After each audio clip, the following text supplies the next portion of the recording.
Hi guys, meron tayo dito Chevrolet na Trailblazer.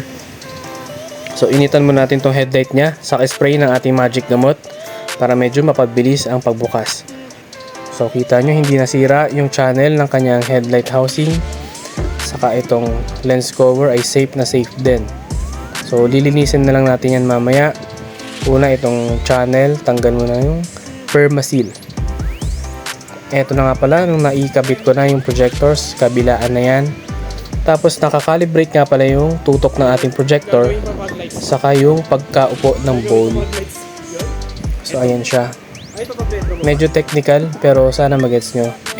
Quad nga pala yung ipapagawa ni sir. Kasi sabi niya minsan ang gawa na para hindi masayang yung pagod saka yung oras niya pagpunta niya sa atin. Minsan ang bisita na lang para susunod na pagpunta niya, ibang sasakyan naman yung dadalhin niya. Bali 2.5 inches nga pa rin nakalagay na projector sa high beam na side, tapos nasa low beam ay 3 inches naman na prism or naka TIR na projector. So kita nyo medyo naninilaw yung hotspot. Ito nga pala yung medyo malapit na akong matapos. Nandyan yung mga shrouds naka ready na. Ibabalik na lang yung lens cover. Lagay muna tayo ng butyl sealant para mas maganda yung kapit ng ating lens cover. Hindi siya basta-basta magli-leak. Ito nga pala yung fog lights na ilalagay natin, laser yan. So kita nyo, maayos pa rin yung condition ng ating headlight assembly. Walang nasira na clips or tab. So maayos pa rin pagkakasil niyan.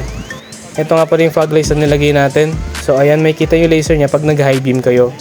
Itong version na to, wala na nga pala yung passing light na function ng fog lights na to. Tapos yung headlight natin dito hindi nasira or nabale or kung anumang damage yung mga adjusters. As is pa rin. So kita nyo naman gumagana yung kanyang headlight leveler dun sa kanyang dashboard. Kung mapapansin nyo, medyo nanginginig yung ating headlight. Ganyan nga pala yung issue ng mga Trailblazer. Humahawak dun sa mismong bracket ng headlight niya, medyo maluwag kaya pagka umandar, manginginig. Pero once naman na tumakbo na yan, steady na rin yan. Ito rin ating finished product. Kita nyo, quad by LED projector headlights retrofit sa headlights, saka laser projector fog lights retrofit. So pare-parehas na clear lens yan, pantay-pantay. Pati signal lights nga pala dito sa harapan, in-upgrade na natin ng LED. Kaya mas malakas na yan, mas madali na siya makikita. So test muna tayo sa labas ng ating mga ilaw. So ayan, high beam muna. Napakalayo na naabot ng high beam niyang gawa ng mga laser na high beam. So ito sa fog lights. Tapos gumagana nga pala yung passing light na function sa headlights nito. Gawa ng ating nilagay ng mga harness. So ayan, passing light function tayo. So parehas yan na gumagana yung both low beam side saka high beam side. So apat na projector yung gumagana sa ating passing light.